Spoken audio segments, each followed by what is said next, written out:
What use is an F-call?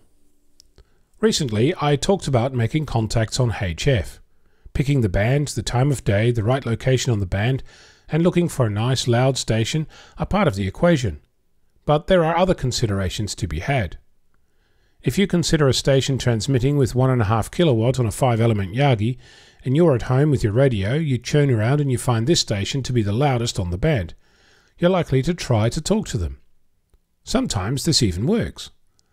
However, many times, in fact most of the time, this is pretty hard to do for a number of reasons.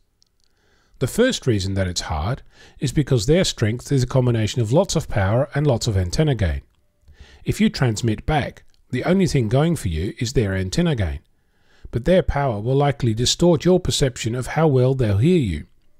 If you find a station that tells someone else they're running high power, then make sure their signal to you is banging the S-meter against the wall, that is 10 or 20 dB over 9, before you spend hours trying to get their attention.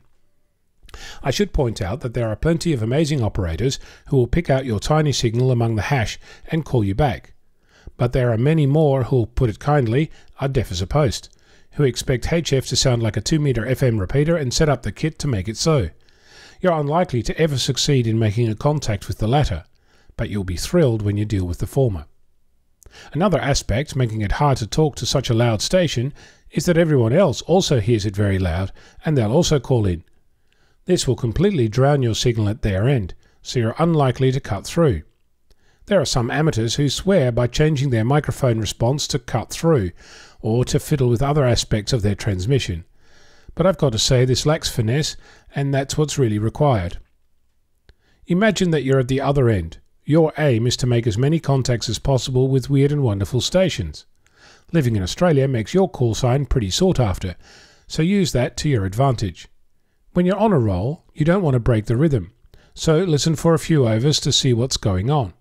Does the station always end their QSO in the same way, or is it different each time? Write down the information that you pick up from the station, where they are, who the operator is. Lots of little details will make the contact go smoothly. Make sure you have their call sign correct. Check it again before you call. Also, write down the frequency on which the station is operating.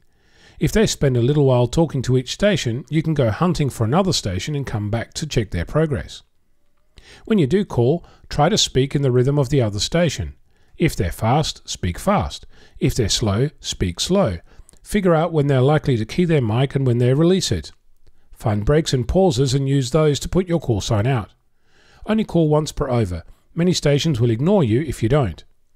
Make sure that you just say your call sign, not theirs, not while you're getting their attention. There is more on this topic to share, but listen to the other station and get a feel for the person at the other end. I'm Ono, Victor Kilo 6 Foxtrot Lima Alpha Bravo.